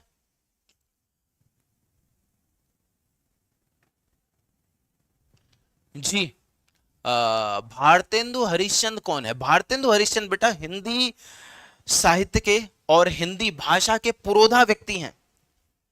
हिंदी में देखो, हिंदी भारतेंदु से पहले ब्रज भाषा का चलन था, लेकिन भारतेंदु ने गद्य में खड़ी बोली का प्रचलन शुरू किया। खड़ी बोली यही है जो हम बोल रहे हैं ना, ये खड़ी बोली है।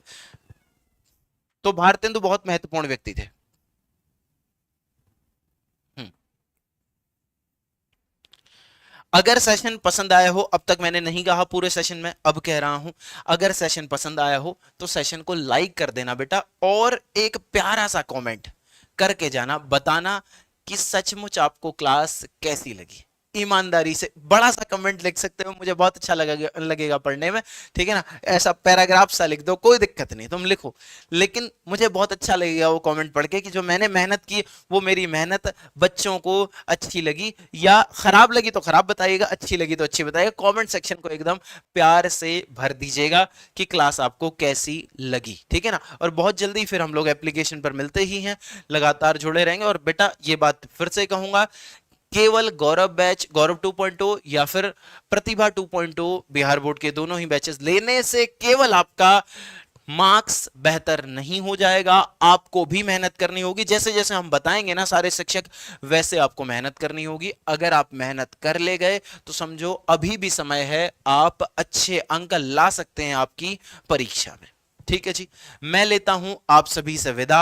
आप लोग पढ़ते रहिए, रिवीजन करते रहिए, मेहनत करते रहिए, खुश रहिए, मस्त रहिए। धन्यवाद, जय Hind, bye bye, take care and love you all. Love you बेटा, बाय बाय।